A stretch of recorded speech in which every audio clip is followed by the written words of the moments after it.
Oh man, we're gonna be cutting out like 60% of this fucking recording. We'd like to leave with our money.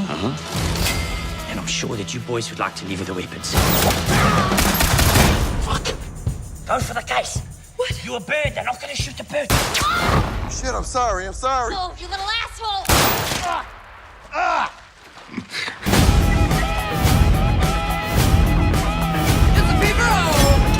You seem like a nice girl. We can't all be nice girls. Hello everybody, welcome back to Bull Session. This week we're going to be talking about Free Fire. Yes, we are. And, I mean, definitely a very interesting movie. Yeah, it was good. You wanna kick this one off? Yeah, sure. So I liked that a lot. I quite thoroughly enjoyed that. It was a fun little movie. Good movie. I definitely enjoyed the watch, but it was okay. Mm-hmm. Like, I don't think I'd watch that movie again. Maybe, 10 years down the line in, fond recollection of, oh, remember that silly action comedy movie? Okay, it was funny, the visual gags were nice, and action comedy is always a fun genre, but, this movie, I've kind of watched it once and I'm done. I get the whole idea. I like some of the jokes, but nothing really stood out as, rip-roaring hilarious, as it were. Oh, really? You didn't think so? No, for sure. There was a couple moments where, I really laughed. I had a good laugh, but not one that I could, look back on and be like, oh, remember the time when? They were funny for the moment, and they kind of faded away. It's very reminiscent of, a sort of a 1970s exploitation film. Which is appropriate because it's set in the 1970s, and boy does it ever let you know it. I mean, all the clothing is very period. The fashion sense, the way they're all talking. I think every single male character had a mustache, unless I'm forgetting somebody. Yeah, I think you're right, actually.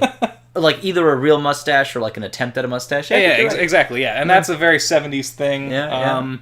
The suits were all over sort of glam and whatnot. Yeah. And they were all very concerned about how they... A fucking suit! Basically what happens, if you've seen the trailer, it's there's the plot. That's it.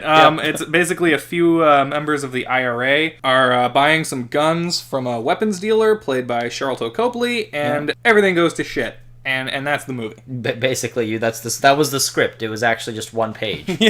2 pages, including the cover page. Yeah, it takes a cultural pinch point, I guess, and then it's that you got one idea and you run with it for a movie for 90 minutes. 90 straight. minutes, and then it's over, and you don't take anything from it. Basically, it's a dumb popcorn action movie, except not like a Transformers dumb action popcorn movie. But for what it is, hey, exploitation movies were never known for their depth. That's why they're called exploitation movies. It was great fun. The banter was great. You didn't masturbate before you got here, did you?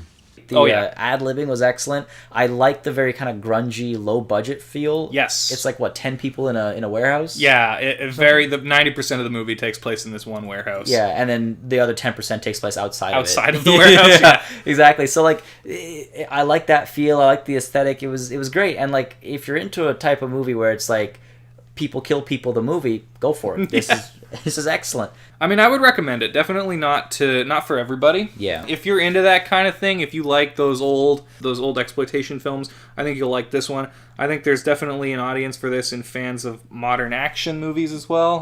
Because while it does feel like an exploitation film, it certainly isn't shot like one. No, it's definitely edited in a very modern way, and that was one of my problems with it. I thought the editing was sometimes a little bit jarring.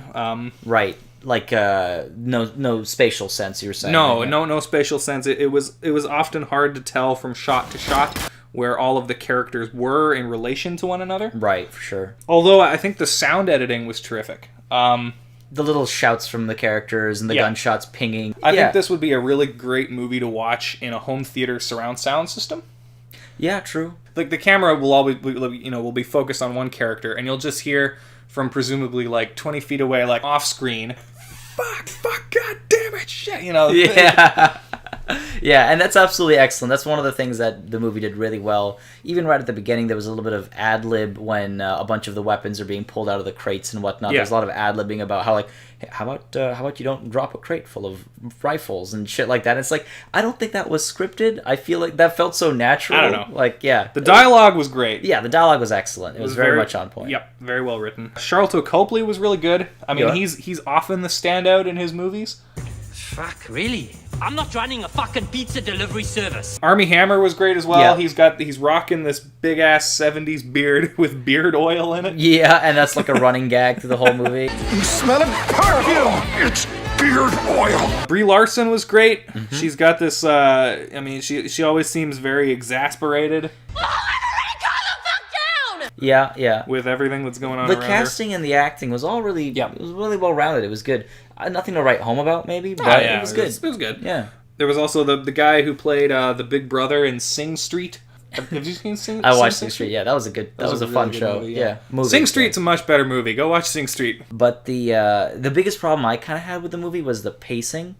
Yeah. When you have 90 minutes and you're going for this kind of, one topic, let's run with it kind of thing. Yeah. You need to kind of keep a constant uptick in pace, and I feel Yeah. like the movie just didn't have that. There were a few lulls. There were a few laws for sure, and what I really liked, what I felt for part of the movie was it almost felt video gamey, where like they kept leveling up.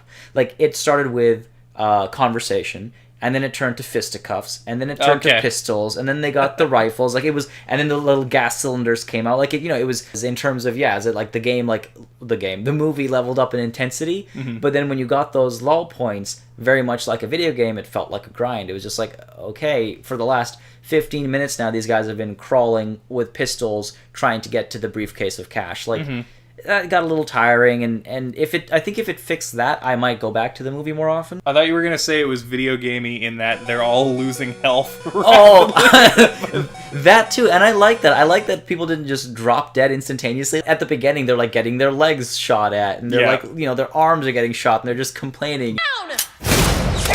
Here we go. Oh, now we're cooking! By the end of the Crying. movie, I don't think there's a single character who's not limping or dragging themselves Yeah. across the ground. And it's absolutely hilarious. If it was if it relied more on comedy, I'd like more of the character bits. It definitely didn't feel like a 90-minute movie. It felt like a little bit longer. Yeah, I did. I did at one point look down at my watch, and I looked at my watch, and I 100% thought, how much longer? Not because I hated the movie, but it was just a matter of like, well, how much longer can they pull this for? Yeah. Not every movie needs to have depth, but in the world where this movie is just rip-roaring action. This is the second time I've said rip-roaring in this one same video, I think. It feels like you took like a 5-minute sequence from the end of a Tarantino movie or a Martin Scorsese movie, and he's actually one of the producers, Scorsese. Yeah. One of those movies, and stretched it out to 90 minutes. Yeah, totally. I was actually thinking, you mentioning Scorsese, that's funny, because I was actually thinking this is that one scene in The Departed where the deal goes wrong. Yeah. It's that scene. But that's the whole movie. That's the whole movie. Exactly. Yeah, exactly. That's exactly how I felt. I mean, for what it is, I did a good job of it. Yeah, no, it's good. Yeah. I think we're underselling it. It's definitely worth a watch if you're into that kind of thing. Yeah. If you're not, this movie's not going to do anything for you. At all. I mean, the theater was actually pretty empty when we got there.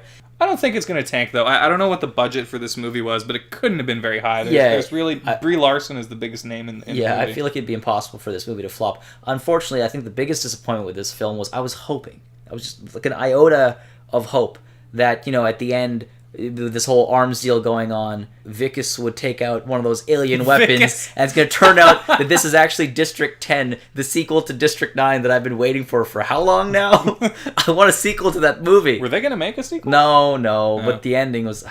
But no, that did not happen. Do you want the weapons or do you not want the weapons? It was pretty good. But would I recommend watching it in theaters? No. Maybe. Tuesday, half-price movie day, maybe. I think that's only in Canada, but... Sure. Half-price movie day if you have it wherever you're watching this from, maybe. We're Canadian. That's the secret's out. Secret's out, folks. Shit. We're Canadians. Canadian flags all across the screen right now. Maple syrup. No, it's a good movie. Yeah, good movie. That's today's bull session. That's the bull session. That's the bull session. We're gonna have another bull session probably next week. Next week, but if not next week, then definitely the week after. There's a lot of crazy stuff coming out. Summer season is here. That's Gotga 2. Gotga 2. Yeah, I looked at the text you sent me saying, "Oh, tickets are available for Gotga 2," and I had no fucking clue. And then when you mentioned it afterwards, oh, by the way, Guardians of the Galaxy 2 tickets, I was like, oh. So that's what we're calling it now. Gotga 2. Great job.